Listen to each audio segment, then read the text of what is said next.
Technology has been critical for us to advance healthcare. Take, for example, imaging. Last generation MRIs for cardiac imaging going to help us identify anatomy and defects in the heart structure, and therefore allow us to plan how to perform interventions, which, by the way, are also AI-enabled. We have software that allows us to measure the size of the organs, which is of critical importance for transplantation. Allows us to pick the right organ from a donor to be transplanted into a recipient. طبعا في السابق قبل 10 سنوات و15 سنة كنا نقوم بعلاج جميع مرضى سرطان الرئة، يتم إعطائهم علاج كيماوي، ولكن حاليا بسبب استخدام التقنيات الحديثة وتقنيات خاصة لتحليل الطفرات الجينية والجسدية في هذه السرطانات نستطيع تحديد نوع السرطان. وهناك حاليا 10 أنواع مختلفة على سبيل المثال من سرطان الرئة، وكل سرطان يتم علاجه بعلاج مختلف تماما، وهذا عزز من فرص نجاح العلاج وأيضا الشفاء بإذن الله.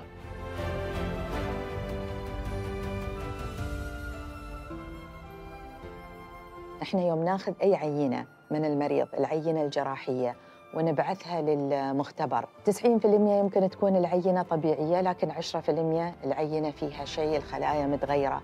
هني الذكاء الاصطناعي كذلك يقدر يساعد الطبيب في انه يفرز له الحالات اللي هو يحتاج الطبيب يركز ويقدر يعرف فيها هي الحالات. هذا كم بيوفر من الوقت للطبيب انه يكون مركز مع المرضى بدل ما مثلا يضيع وقته في امور ممكن التكنولوجيا والذكاء الاصطناعي يساعده.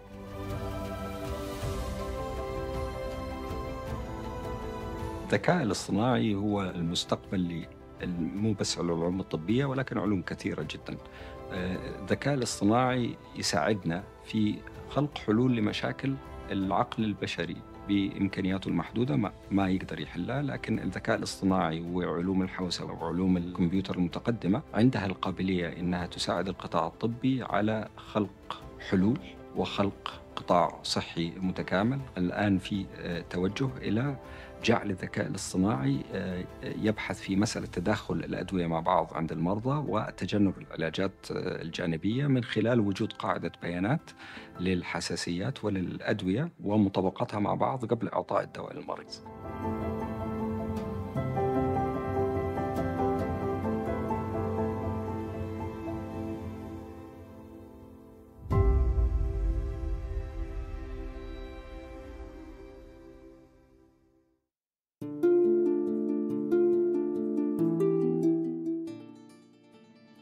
بسم الله الرحمن الرحيم. سيدي سمو الشيخ حامد بن زايد آل نهيان، سمو الشيوخ، أصحاب المعالي والسعادة، الضيوف الكرام، السلام عليكم ورحمة الله وبركاته. اسمحوا لي بداية بالتعريف عن نفسي. أخوكم الدكتور مشعل القاسمي، الرئيس التنفيذي لكل من مستشفى التأهيل التخصصي كابيتال هيلث ومركز هيلث شيلد الصحي. يشرفني اليوم أن أتولى مهمة إدارة هذا الحوار الذي يتمحور حول المسار المستقبلي للتكنولوجيا في مجال الطب والرعاية الصحية، حيث ستقوم الدكتورة كاثرين مور رئيسة مؤسسة Intuitive Foundation بتقديم محاضرة بعنوان الاتجاهات التكنولوجية الجديدة في مجال الصحة، وستقوم من خلالها باستعراض رؤيتها وأفكارها بهذا المجال. ألفت لعنايتكم الكريمة بأن المحاضرة ستكون باللغة الإنجليزية، وبإمكانكم استخدام السماعات لمتابعة الترجمة الفورية. اسمحوا لي الآن بأن أتحدث باللغة الإنجليزية. Your Highnesses, Excellencies, Ladies and Gentlemen, it brings me great honor to introduce a pioneer in medicine, Dr. Catherine Moore, President of the Intuitive Foundation. Dr. Moore has combined her deep knowledge and expertise in engineering, technology, and medicine to advance the healthcare landscape. Her lecture today, titled Charting New Paths in Healthcare Technologies, will offer us insights into the bright future in healthcare and the transformational impact of technology on the healthcare system. Now, kindly join me in welcoming Dr. Catherine Moore to start her lecture. Thank you. Your Highnesses, Excellencies, ladies and gentlemen, and my esteemed clinical colleagues, thank you for the opportunity to address you today to talk about the intersection of technology and medicine and how we might be thinking about these things in the future. When we think about being able to move patient care forward from the intersection of technology and healthcare, we need to be always thinking in the context of what is going to be best for the patient. How is it that we can reimagine this future that will be bringing us new longevity and healthcare in the future? But before I go into what is it that we're doing in the next few years, it's important to understand the context of how technology has changed healthcare over the last 100 years. And so this is a slide showing 1923. Each one of these dots is a country. The size of the dot is the population of that country, and the color codes are associated with the regions of the world that it's in. So red is for Asia and the Middle East. And we can draw a line through this scattering of dots, because what we notice as countries got wealthier, their population got healthier. And we can draw a line that is this health-wealth line. And if you had looked at the way countries had moved on this health-wealth line in the previous 100 years, they had really just moved up and down that line. What was that? That was mostly better nutrition, better public health. You'll also notice, though, that 100 years ago, no economies were really over 60-year life expectancy. And that's not because, even if you're looking down at countries with 30-year life expectancy, the people were dropping dead at 30. It was the staggeringly high infant mortality that we had 100 years ago, and that things were very bifurcated. If you lived past 1 to 5 years old, you were likely to live to be elderly. So what happened since then? Well, if we play this data forward to today, we saw that things kind of went crazy during World War II. And then something amazing happened between World War II and the early 1990s. Every single one of these economies, normalized to today's dollars, still moved up above that 60-year life expectancy line. And you'll also notice that that health-wealth line flattened out. You'll also see that the region in Asia and the Middle East moved up in terms of health and then moved out in terms of wealth. So countries got healthy and then they got wealthy. What happened there? Vaccines, antibiotics, and lots of changes in surgery. And when we think about all of those, they are medical technologies. And they are medical technologies that fundamentally changed the landscape of healthcare over the last 40, 50 years. About 30 years ago, we started playing around with a new technology, robotics.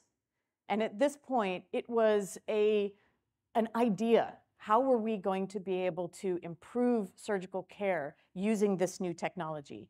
And the early robots were very crude. They looked very prototypey. Today, surgical robots are in hospitals all over the world, including many here in the United Arab Emirates. And it looks much slicker, feels very modern. But it's easy to forget that that was something that happened over 30 years. That this was a new technology 30 years ago, and it really took a while to fully get into common use. And so when we think about adoption of technology, and we need to apply this to technologies that have happened and technologies that we're thinking about happening in the future, there's always a lot of early excitement by a few early pioneers who see where that technology can go. But it always has a chasm that it needs to come across, where those early adopters aren't enough to carry a technology fully into common use. And it's not until it gets adopted more widely that you really start to see it come into its own. And we've seen this, and you may be well familiar with this, in terms of the hype cycle.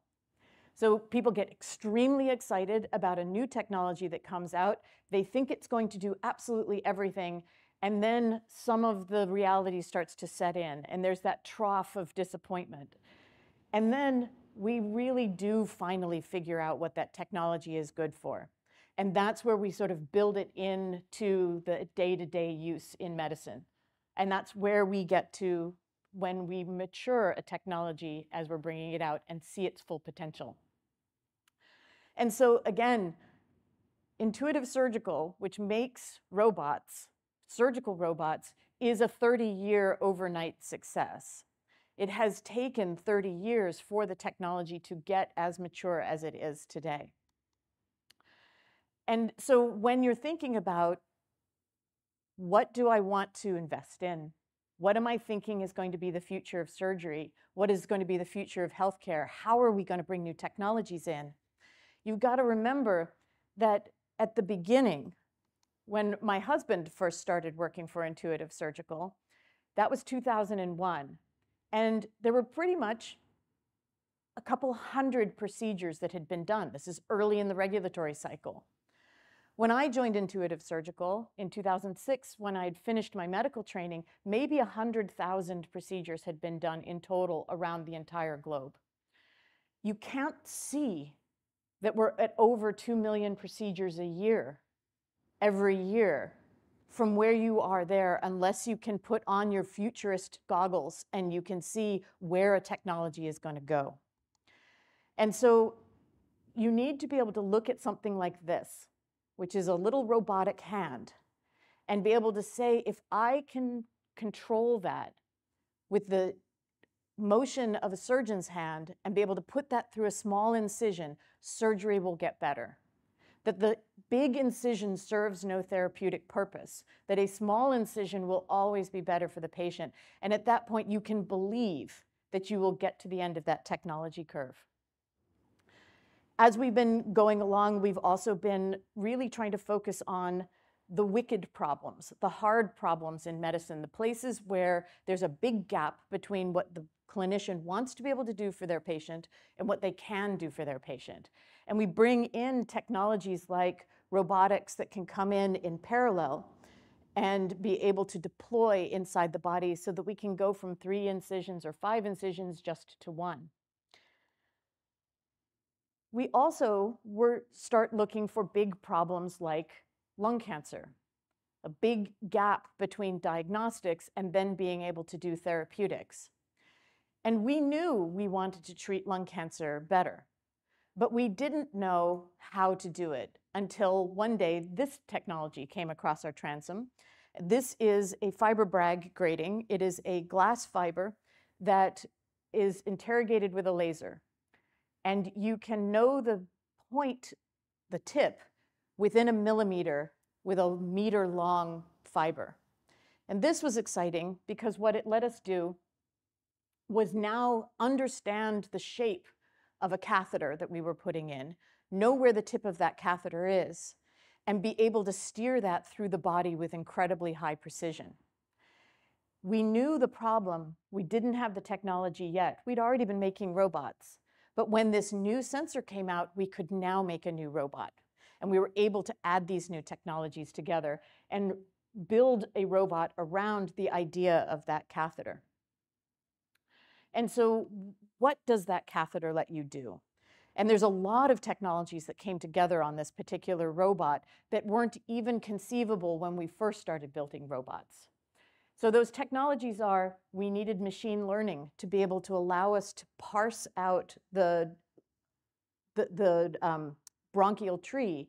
We needed to have navigation so that we could navigate our way through and be able to get to a tumor that's up in the apex of the lung. We needed to be able to meld the view that the surgeon is seeing on the bottom right, which you can see is somewhat obscured, with the synthetic view that we were able to present them from the reconstructed CT scan and be able in real time to do a biopsy and get a tissue sample. So being able to bring a new technology in the form of the sensor, the fiberbrag grating, being able to bring in machine learning algorithms and being able to build navigational were all necessary to be able to bring together this particular robot. So why were we interested in this? Why is this one of the wicked problems?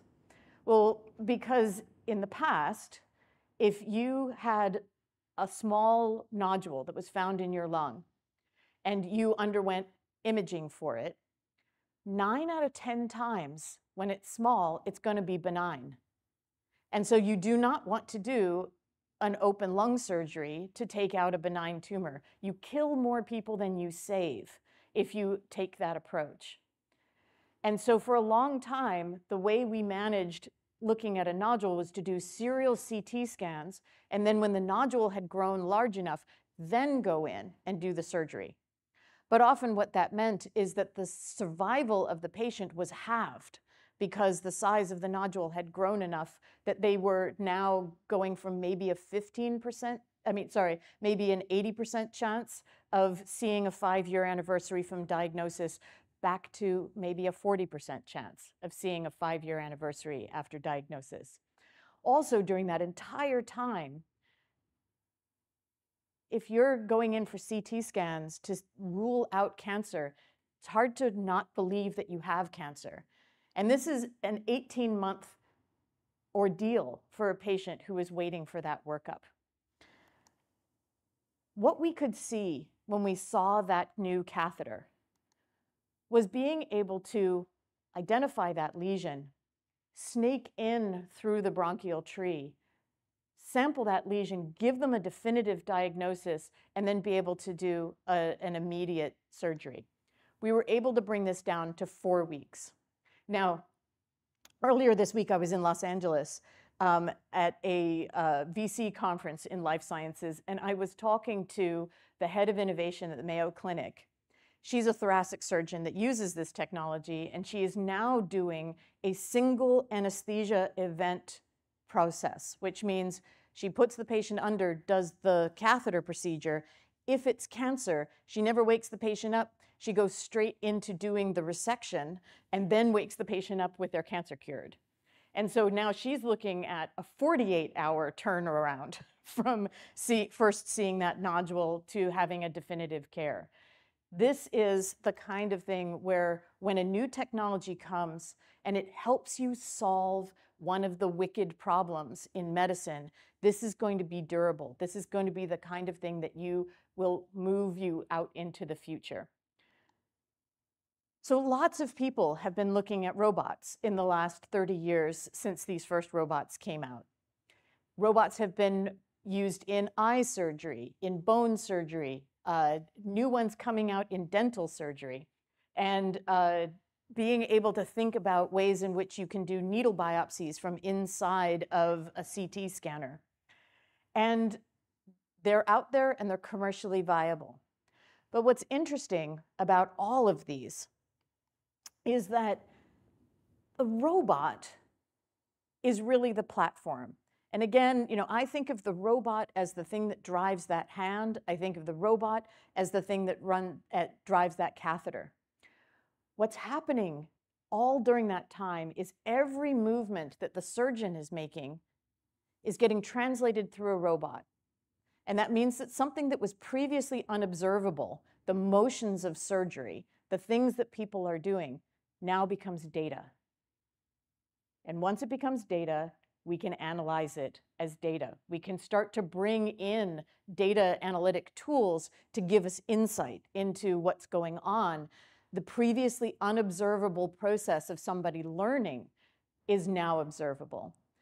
We start to be able to synthesize data from millions of procedures and be able to drive insights around not just how is that procedure being done, but how is that procedure fitting inside the workflow of a hospital? How is changes in the procedures that we're doing affecting how people are moving out of critical care following their surgery? How are we thinking about changing the face of medicine and being able to measure it? Because being able to look at the data allows us to really think about it in a much more analytic way. And so when we think about the ways in which we incorporate these new kinds of data analytics onto the robot, we are doing things like taking preoperative CT scans of an individual patient prior to their surgery, making a 3D model of all of their organs, and allowing preoperative planning. You don't need to do that for most procedures, but for the really tricky ones, you really need to know where are the vessels sitting with respect to the tumor. Another one of these wicked problems is when you take the tumor out, often you don't necessarily know if you've left a small amount of it behind. It's too small to see. But if we could put near-infrared imaging in and be able to get these tumors to light up, you would be able to see residual cancer in the tumor bed in real time without having to send it off to pathology, get a section that says, well, you've got a positive margin, you need to go back for another surgery. In real time, we can determine whether you need to take more. We can also really start to study how people learn. For the first time, as I said, we're taking surgery and making the process of surgery observable, which means we can take clinicians who are going from being a novice to being an expert, and we can watch them as they progress. We can take a lot of experts and we can look at the differences between what those experts are doing and what the novices are doing. We start to be able to characterize and understand expertise, and that helps us teach it. And so when we think about using artificial intelligence, you were wondering, what point was I going to get to AI? Because everybody's talking about AI, but you've got to think about the problem you're trying to solve with AI. And in this situation, bringing AI and machine learning in to objectively look at people's skills, to be able to figure out how is it that we move someone from being a novice to an expert. This is where we start to look at the characteristics of the way these things are performed. The other thing that we start to be able to do is when we think about the way in which we train clinicians, you work on a series of patients over and over again, and you hope to learn all of the skills that you need in this long sequence of patients. It's very opportunistic. A patient with a particular type of condition comes across, and you learn about that. We don't train pilots that way. They don't fly in fair weather over and over and over again, and then we expect them to be able to manage a thunderstorm. What we can do when we're really starting to think about the ways in which we're training is we can train on the edge cases. We can train on the difficult maneuvers. We can drill people over and over and over again on not doing the same simple thing again and again and hoping that you'll learn one tricky maneuver in a procedure, but instead drilling on those tricky maneuvers so the first time you see it clinically, you're already excellent at it. And so this is one of those things that when we start to deconstruct these kinds of skills, we start to be able to improve the pace at which we're training. And I'm going to talk about why I think we really need to improve the pace of training. So this is another way of looking at the data that I talked about at the beginning, where I showed you all of those countries moving up to the health wealth line. This is an age distribution chart for the Americas in green, Europe in yellow, Africa in blue, and Asia and the Middle East in red. And so this is the distribution of age from 0 to 100 years old in 2020. We run this forward, and these are models of the way populations are going to be growing in these various economies. And you'll notice that the Americas and Europe are stable or contracting. Africa is continuing to grow. It is an incredibly young population. And the largest economies that are going to be emerging in the next 70 years, 2 of them are on the African continent. And so when you look at something like this and you say the training for clinicians largely came out of economies like the Americas and Europe, replacement populations, populations that were growing very slowly, populations where it was okay to have senior clinicians teaching just one junior clinician to replace them. Those models of training do not work in very, very fast-growing populations because we cannot keep pace. The other thing is because when we think about building medical infrastructure, a lot of people think about, oh, I need to build hospitals. But you can build a hospital in about a year. It takes you 10 years to train the clinicians that are going to be in that hospital. And when we're talking about demographic changes that are happening faster than these 10-year cycles, that is a really big mismatch between the kinds of infrastructure that we're needing to build. This is particularly acute in sub-Saharan Africa. And so when we are thinking about this training of this next generation of clinicians in those fastest growing economies, we are the farthest behind in these areas. And so when I say we're far behind, we do globally about 300 million surgeries a year, and we're missing about 150 million surgeries. People who just simply do not have access to life-saving surgery that they need when they have an accident, when there is postpartum hemorrhage. We are losing young people because we don't have surgical capacity. This results in 7 to 17 million potentially preventable deaths if we could just have enough surgeons out there and enough surgical infrastructure. And when I talk about these levels of mortality, compare it to 3 million deaths a year from HIV, TB, and malaria combined. Compare this 17 million to 10 million deaths a year globally from cancer. And you'll see why I tend to sort of shake my fists and say surgery needs to be thought about as a cornerstone of public health. It's a hard problem. It's one of these wicked problems. It's one of those big gaps between what we want to be able to do and what we can do. And so when we were really thinking about ways in which we can change the face, this is where I want to bring the technologies in. Because scaling surgery, yes, it needs hospitals, and it needs equipment, and practitioners, and nurse midwives, and medical officers. But to scale it exponentially, we need a really radical rethink on training.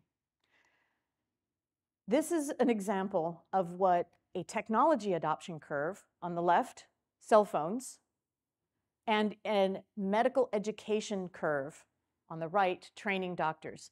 These are exactly the same economies over the same period of time. Cell phones, that 100 line is 1 cell phone per person. So no cell phones in existence in 1985, more than 1 cell phone per person in many economies in the world by today. At the same time, exact same economies, that is what a linear training process, that is what a replacement training process looks like. These economies did not want doctors any less than they wanted cell phones, but there's a fundamentally different way in which technology adoption can happen if you can do exponential kind of changes. And so we have scaled reading-based knowledge acquisition. If you can learn it from reading it, you can learn it anywhere in the world. If you can learn it from watching a video, you can learn it from anywhere in the world.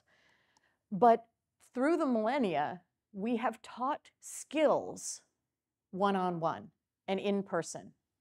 And we've done that by bringing people together, demonstrating a skill, watching them do this, perform the skill, and correcting them. We are coaches. We teach them how to do this. And this is what keeps us in that linear training modality.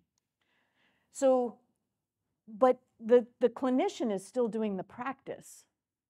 What is the thing that is keeping us from going exponential is that feedback, that assessment, that coaching. And so if we could turn that assessment into something that a clinician could administer to themselves, that they could teach themselves these skills, this would be the key to unlocking it. We know the adage in medicine of see one, do one, teach one. This is the apprenticeship model of medicine. We could turn it into see one, teach yourself one, and then do one, if we can bring self-assessment in.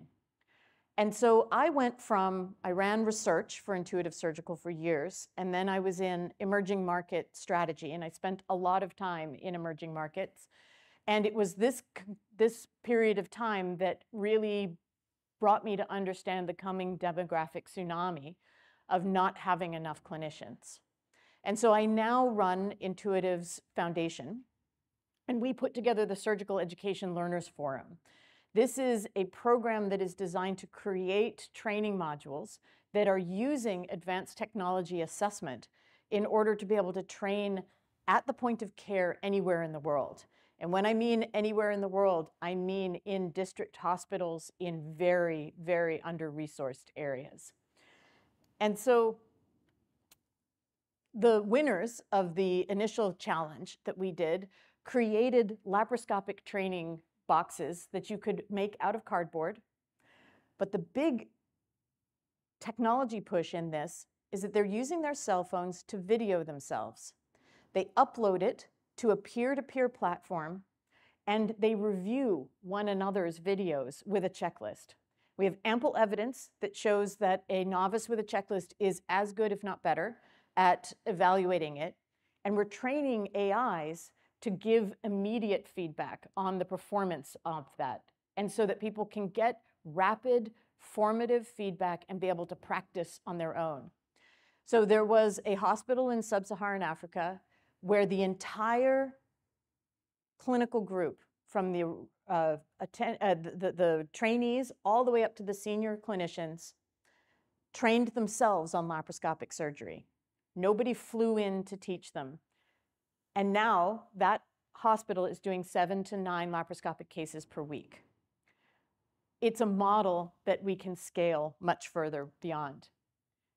This is a funny example in that for teaching around a tib-fib fracture, so that's a fracture of the lower leg, in a province, in a small district hospital that was in a province that had 3.5 million people in it, there were only 2 orthopedic surgeons to cover 16 hospitals. And these medical officers were often sending people to traditional bone setters because they didn't have the skills to be able to manage a lower limb fracture.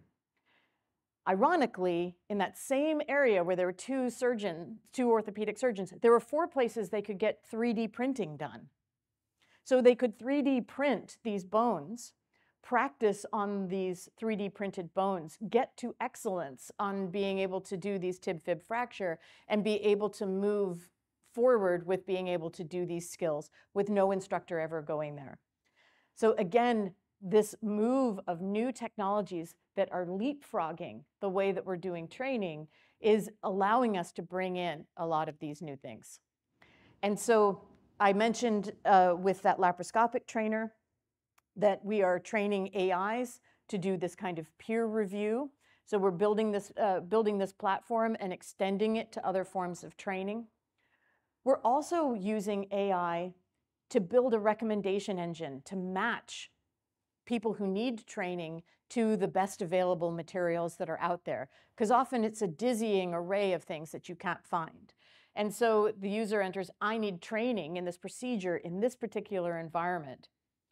We've done AI training on a huge amount of reference material that we then evaluate all the training materials that are out there and match this student to, or this learner to, the best material that's available for them, give them back their best match, and then get feedback so that we can keep this recommendation engine getting better and better. This is getting integrated into a larger community of practice. And today, the West African College of Surgeons and the College of Surgeons of East, Central, and Southern Africa have both formally adopted the use of this kind of self-administered training into their fellowship exams. So when we think about investing for the future, it's really about what are we solving, the wicked problems? How are we bringing these new technologies that are coming in and saying, I have a backlog of important patient-related problems. What can I apply it to solve these problems? As opposed to, I have a technology, I'm going to think about it as my hammer. What nails can I go hit with my hammer? And so for what we're doing in the foundation is we are building this community of practice to be able to integrate these new technologies as they come into this educational milieu.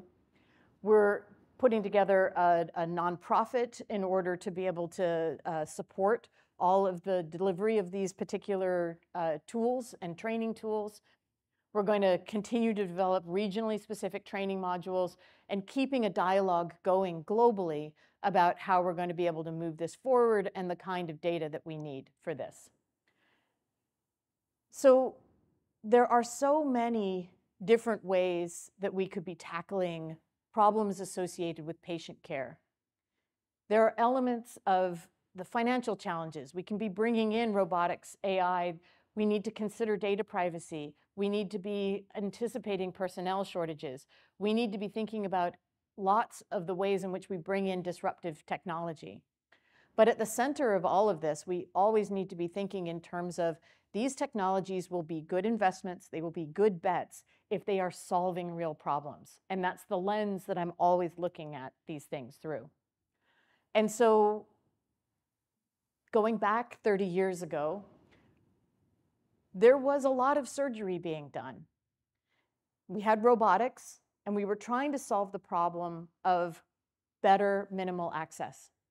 And so we had some new robotic tools, and we started to change the practice of surgery. Looking forward, it's the data and the full integration of the data and all of the insights we're going to be able to drive from this data that will fully meld what we could really do for patients in the future. And so we're somewhere in between right now. We've got a lot of new, exciting AI and ML tools. Some of them are kind of on the hype cycle. Some of them, we're really starting to see them come into their own.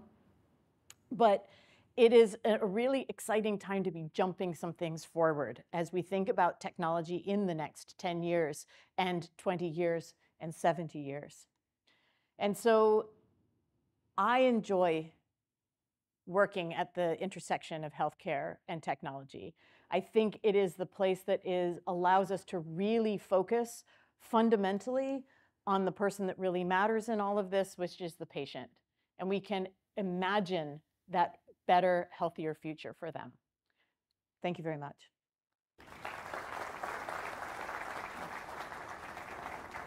Thank you, Dr. Katharina, for this valuable and informative lecture. Next, I will invite you and the audience for a few question and answers. The first question for you, Dr. Catherine, any new idea or product at one point needs funding in order to make it to fruition. How can the investor community add value to healthcare technology? Well, there's so many different ways in which we can do investment, from venture capital to doing government investment for larger populations to things like philanthropic investment that I'm doing. And I think they each have their own niche. And we need to think about, with venture, can I get a return on investment? With government programs, how am I best benefiting the population? And in the areas of philanthropy, I'm using it to focus on, can we build new thought infrastructure associated with it? There are so many rich problems out there that all of these areas of investment are needed, and they can move it forward in synergy with one another. Another question I have, looking at technology, it's moving at such a rapid speed that eventually there's a lag between regulations, policies, and governance. What can regulators do to ensure that the technology is not only effective, but is actually safe and secure, especially in medicine where privacy is a big issue? Yeah, that's always an interesting thing to take on, because as an innovator, classically you're expected to rail against regulators, like, oh, they're keeping us back. But really what regulators are doing is they're trying to keep this impossible balance between promoting the public health, which means bringing out new things as rapidly as they can, and protecting the public health, which is slowing down bringing things out because maybe it might not be fully safe. And so I think the key thing that we can do as innovators and people who are trying to push the envelope is to keep those dialogues going with regulators, but also for both groups to think, we're going to bring it out in a limited way, and instead of creating all the data before we come out, let's continue to gather data after it's come out and see if we see safety signals later. And I think in that way we can be both nimble and safe. But it requires real conversation between innovators and regulators, and recognizing that we really are all on the same side. As you know, the UAE leverages technology almost in all of its sectors, and healthcare is one of them, and is in the forefront in that field. What advice will you give the healthcare sector to keep in mind moving forward in order to maintain and remain in the front line for the next 20 years? Well, and it's, like I said, just the pace of growth here is astonishing. And I can see that kind of continuing as it's going forward. And to continue to stay relevant, I think it's always thinking in terms of closing that gap. So when you're evaluating a new technology and you're saying, do we want to invest, do we want to add this into our healthcare system? Is it bright and shiny and has some new bells and whistles, but will it increase access? Will it increase patient outcomes? Will it improve, if as long as you're using that litmus test and really saying, how do I understand the story of how that technology adoption will affect these things, you won't go astray. If you just say, oh, it's AI, and so therefore it's got to be better, you can sink a lot of money into something like that and never see the benefits of it. So keep the patient forefront, and UAE will stay out in the front. You know, in one of your slides, you actually showed technology advancement in surgery, where microsurgery in the lungs using precision without opening the chest. Now, I'm sure this technology, and there's many other technology, how can we make the time from these being experimental or being used in selective places to being open across the field? Not only the technology, but also the skill set of the healthcare workers to be able to do that. How can we shorten this time? I'm going to come back to education again, because really in a lot of the adoption cycles of these things, it's you can make the technology, but training people to use it and getting teams to be really excellent at using it is often the gating step for being able to get wide adoption of a new technology. And we aren't structured as a healthcare or as a medical training world to teach people after they're already attendings. And so I'm excited about if we can build in all of the training for using a device into that device, so that when you as a clinician have that device, it will teach you how to use it as you are going along and how to become excellent at it. This is where we start to be able to bring it out in parallel everywhere in the world. We stop being gated by that educational step. Thank you. In conclusion, today's lecture highlighted how technology has positively impacted medicine and healthcare by making it precise and accessible. Also, how the integration of new technologies such as artificial intelligence and big data is expected to bring about significant changes in the decision-making process and also the error rates in medicine. I extend my sincere thanks to Your Highness for gracing us with your presence today, to Dr. Katharina Moore for your expertise and time, to all esteemed attendees. And now it's my honor to invite Your Highness and the participant in the introductory video to join us on stage for a group photo. Thank you. Wassalamu alaikum wa rahmatullahi wa barakatuh.